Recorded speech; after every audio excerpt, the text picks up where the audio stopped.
Hello students, welcome our channel M K tutorials. आज आपण discovering English ई-डेक 4th grade 4 part 2चा chapter number 1 the adventure of सिंदबादचा आज आपण प्रॅक्टिस झोन 1 पाहणार आहोत.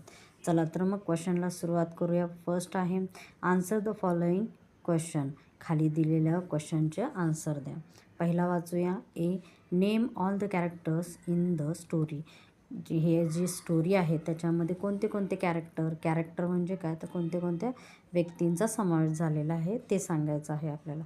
तर आन्सर आहे Sinbad, Hakim, Abdul, Zain, Kasim, snake are the character in the story. हे त्याचा आन्सर होईल. Question number B, how did Kasim get stuck on the island. Kasim बेटावर कसा अडकला होता, तर त्याचा आन्सर आहे Kasim came to the island 4 years ago and he was made prisoner by the Jain. Qasim has to work for the Jain and provide food to him. Kasim हा 4 वर्षापूर्वी बेटावर आला होता आणि एका राक्षसाने त्याला प्रिसोनर म्हणजे काय, तर कैद करून ठेवणे, कैदी बनवले. कासिमला त्या राक्षसासाठी काम करावे लागले आणि त्याला अन्न पुरवावे लागत असे. सीकडे वळूया. What was the island famous for. Island हे कशासाठी फेमस होतं, प्रसिद्ध होतं. आन्सर आहे the island was famous for its diamond valley. तर ना व्हॅली, तर ते जे आयलंड होतं ते कशासाठी, तर हिऱ्यांसाठी. हिऱ्यांच्या तिथे खाणी होत्या आणि त्याच्यामुळे ती जी व्हॅली होती ही कशासाठी फेमस होती, तर डायमंडसाठी. D1, describe the giant that Sinbad सॉ ऑन द आयलँड. सिंदबादने जे आयलँडवर पाहिलेला जो जाईंट म्हणजे राक्षस होता त्याचं काय करा, डिस्क्राईब करा म्हणजे वर्णन करा. आन्सर होईल त्याचं the giant was black and fearful. He was as tall as palm tree. He had only one eye and it was in between his forehead. आणि त्याचं उत्तर काय होईल की तो राक्षस कसा होता, तर काळा आणि भयानक होता. फेअरफुल म्हणजे भयानक आणि तो एका पाम ट्री एवढा असा उंच होता. म्हणजे त्याची उंचीची तुलना कुठल्या झाडाबरोबर केली, तर पाम ट्री बरोबर. ही हॅड ओनली, त्याला एकच डोळा होता आणि तो पण ते डोळा कुठे होता, तर त्याच्या कपाळाच्या मध्ये, फोरहेडच्या मध्ये. नेक्स्ट पाहूया. E1, how did Sindbad trap the giant. सिंदबादने राक्षसाला कसे पकडले. ट्रॅप म्हणजे पकडणं. आन्सर आहे Sindbad went in to the cave. He saw big shiny golden sword. Sindbad hit the rock with the sword. The rock was broken and closed the mouth of the cave. Due to this the giant got trapped. आणि सिंदबादने काय केलं, तर गुहेत शिरला त्या केवमध्ये आणि तिथून त्याने काय काढली, एक मोठी चमकदार अशी सोनेरी रंगाची सॉर्ड म्हणजे तलवार घेतली आणि त्या तलवारीने त्या रॉकला काय केलं, हिट केलं आणि ते रॉकचे काय झाले, तुकडे झाले आणि त्या तुकड्याने त्याने काय केलं, त्या केवचं तोंड बंद केलं आणि अशा पद्धतीने तो राक्षस त्या गुहेत अडकला. चला तर मग क्वेश्चन नंबर 2कडे वळूया. State whether the following statements are true or false. खाली दिलेले स्टेटमेंट्स बरोबर आहेत का चुकीचे आहेत ते सांगायचे आहेत. A1, in the स्ट्रोम only Sinbad got save. वादळ आल्यानंतर फक्त सिंदबाद वाचला होता का, तर नाही. तर हे स्टेटमेंट काय आहे, false. B, the giant had only one eye. त्या राक्षसाला एकच डोळा होता. True. C, the island was a famous diamond valley.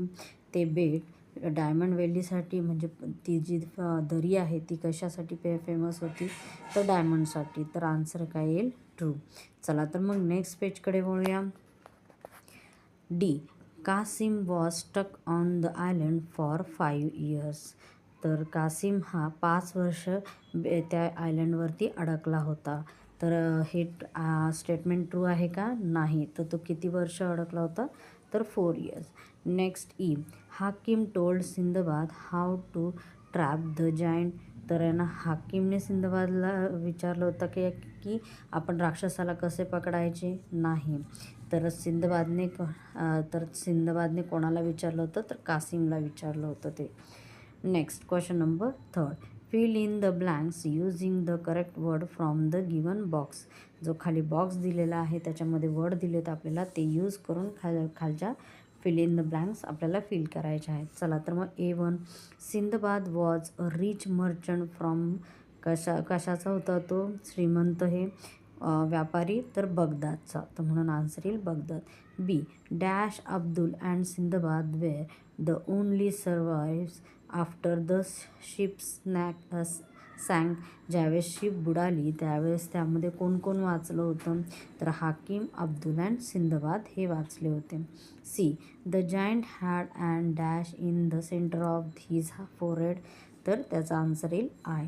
D1, dash told Sinbad how to kill the giant. तर सिंदबादला कुणी सांगितलं होतं की आपण जायंटला कसं मारू शकतो, तर ते कासिम. आन्सर येईल कासिम.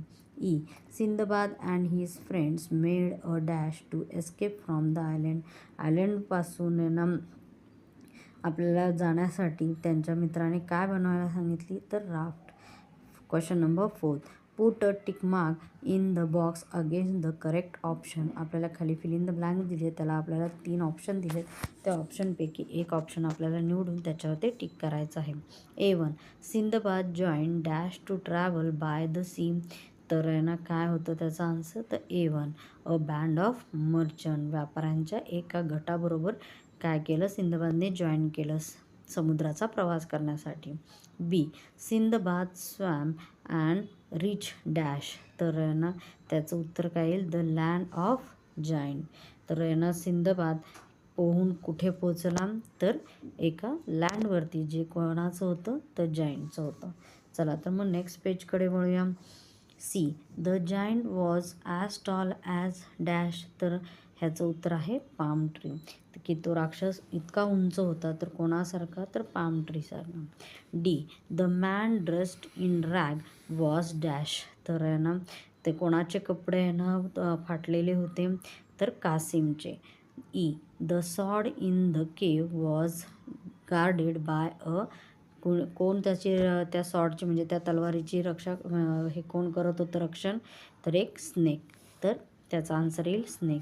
Question number 5.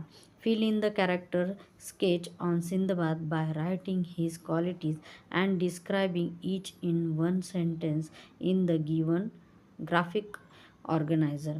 तर खाली सिंदबादचं आपल्याला काय करायचं आहे, त्याच्याबद्दल त्याचे काही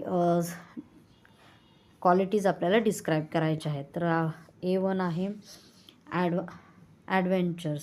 Sinbad love adventures, so he was always travelling by sea. सिंदबादला काय साहसी असल्यामुळे तो नेहमी समुद्रप्रवास करायचा. B1, केअरिंग, काळजी घेणारा होता. Sinbad cared for Kasim well being and brought back with him.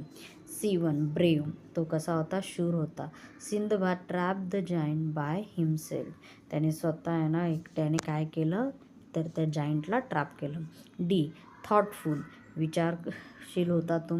Sinbad was thoughtful. He kept food, water and even diamond on the raft before leaving the island. Island सोडण्यापूर्वी त्याने स्वतःबरोबर काय काय घेतलं होतं, तर फूड, वॉटर अँड डायमंडसुद्धा घेतले होते. ओके स्टुडंट्स, आय होप तुम्हाला हा प्रॅक्टिस झोन 1 व्यवस्थित समजला असेल. थँक्यू.